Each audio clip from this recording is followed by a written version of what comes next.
যে কোনো কাজে এবং স্টুডিওতেও যখন মাইক ফেস করি এখনো মনে হয় যে ঠিকঠাক যেন ডেলিভার করতে পারি, যেটা কম্পোজার চাইছেন সেটা যেন আমি দিতে পারি। একটা কথা বলবো, এই ভয়টা কিন্তু আমার এখনো হয়, এই ভয়টা এখনো হয়। এই ভয়টা ভালো। আমরা প্রযুক্তিগত দিক দিয়ে টেকনোলজিক্যালি অনেক এগিয়েছি, কিন্তু the richness of the content itself, সেই দিকে কি আমরা খুব বেশি মন দিচ্ছি? আরেকটা জিনিস হচ্ছে, দেখো এতজন মানুষের সাথে কাজ করেছো, টলিউড বলো বলিউড বলো এবং বিদেশি শো করেছো, তো তোমার মনে হয় না যে শো যখন কোনো একটা পাবলিক প্ল্যাটফর্মে তুমি গাইছো, তো তখন দর্শকের সাথে একটা ইন্টারাকশন ম্যাটার করে?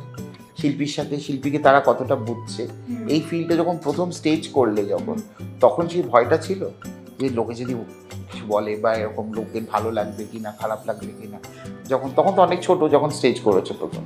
একটা কথা বলবো, এই ভয়টা কিন্তু আমার এখনো হয়, এই ভয়টা এখনো হয়। এই ভয়টা ভালো, কারণ এই ভয়টা আমাদেরকে গার্ড করে, সেফ গার্ড করে ফ্রম বিং ওভার কনফিডেন্ট।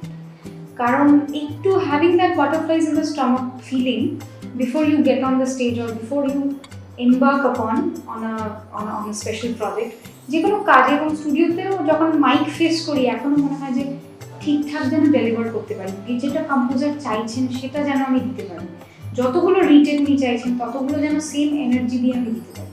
তো স্টেজে ওঠার আগেও সেই জিনিসটা মনে হয়, ওখানে তো আমি কমিটেড টু মাই অডিয়েন্স, তারা যেটা চাইছেন সেইটা যেন আমি ফুলফিল করতে পারি in the context of entertainment of course. এবং সেখানে আমার নিজের চাওয়া পাওয়া, নিজের ভালো লাগার কিছু জিনিস আমি প্রেজেন্ট করলাম, তো সব মিশিয়ে একটা স্পেকটাকেল তৈরি হয় আমাদের অনুষ্ঠানে বা লাইভ শোতে, যেটা আমরা করার চেষ্টা করি।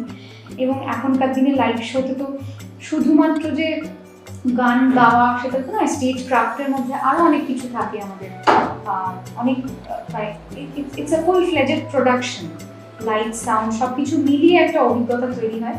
তো সেই দিক দিয়েও কিছু খাটনি করতে হয় আর্টিস্ট হিসেবে, to grow two evolve with Times. তো সেই জিনিসগুলোতে ওয়ার্ক করার চেষ্টা করি এবং ওইটুকু ভয় থাকা ভালো।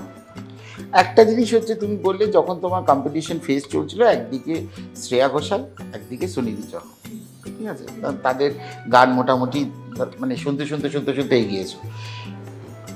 লতা মঙ্গেশকর যে কথা কি বলবে, তার গান তোমার কেমন লাগে? উনি তো এভারগ্রিন, মানে আইকন, মানে কোনো শব্দ ইনাফ নয় ওনার কথা বলার জন্য। মানে গান সরস্বতী বলতে আমাদের ভারতবর্ষে আমরা ওনার কথাই, ওনার মুখটাই ভেসে ওঠে আমাদের সকল শিল্পীদের, কেন সকল যারা গানের, যারা মিউজিক প্রেমী মানুষ, তাদের সবার চোখেই সবার মনে উনি ছবিটাই ভেসে ওঠে।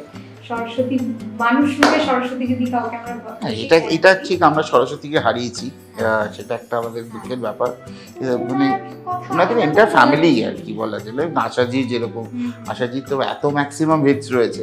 আর একদিন একটা আশাজির একটা ইন্টারভিউতে বলেছিলেন, কোথায় একটা কাগজে বোধহয় বলেছিলেন যে আমরা যদি গান না গাইতাম তাহলে রিয়ালিটি শো হতো না। মানে ওই গানগুলোই ঘুরে ফিরে হয়, এবং এটা কিন্তু খুব বাস্তব কথা। মানে সত্যি কথা, আমরা যে গানগুলো আমরা অন্তত শুনে বড় হয়েছি, এবং সেই জায়গা থেকে যে লতাজি বলো, আশাজি বলো, কিশোর কুমার বলো, মোহাম্মদ রফি বলো, তো মুকেশজি, এরকম এদের গানগুলো আমাদের কাছে এখনও কিন্তু বাজলে মনে হয় যে একটা ঠিকঠাক। তো এখনকার গানের যেটা দেখা যায় যে লিরিক্যাল ভ্যালিউটা খুব কম, তার মধ্যে মিউজিক ইমপ্লিমেন্টেশন অনেকটা বেশি, এবং নতুন যে মেলোডির ব্যাপারটা যে আমরা এখন নতুন বাংলা গানের দিকে দেখছি, এটা ধীর গতিতে এদিকে চলে আসছে। কিন্তু বাংলা গানে কি আর রিদমিক গান হয়নি? হয়েছে, অনেক গান হয়েছে। তো আমরা যদি সেইভাবে দেখি যে এখনকার মিউজিক আর আজ থেকে প্রায় 15-20 বছর আগের মিউজিকের মধ্যে একটা হেলেন হেভেন ডিফারেন্স তৈরি হয়েছে। তো সেই জায়গা থেকে কিন্তু এখনও যদি 10টা নতুন গান বাজে, তার মাঝখানে একটা যদি পুরনো গান বাজে, সেটাও কিন্তু মনের মধ্যে একটা ধাক্কা দেয়। তোমার কি মনে হয়? হ্যাঁ, আমারও তাই মনে হয়, শ্রোতা হিসেবে বলছি। মানে একটা যেটা এখনকার দিনে হয়ে গেছে যে আগে তো ইন্টারনেট ছিল না, তাই আমার মনে হয় অপেক্ষা ছিল, এবং দ্য ওভারঅল কোয়ালিটি সেটা কিন্তু শুধুমাত্র it's not specific to our country. তুমি যদি ওয়ার্ল্ড ওয়াইডও the pop scene and all the music cultures তুমি দেখো, ওভারঅল কিন্তু there has been a sharp fall in the quality। সেটা সব দিক দিয়ে, মানে আমরা প্রযুক্তিগত দিক দিয়ে টেকনোলজিক্যালি অনেক এগিয়েছি, কিন্তু the richness of the content itself, সেই দিকে কি আমরা খুব বেশি মন দিচ্ছি, তো সেটা কিন্তু ডিবেটেবল। সেটা আমার মনে হয় যে আরেকটু সেই দিকে ধ্যান দিলে কাজগুলো অনেক বেশি টাইমলেস হয়ে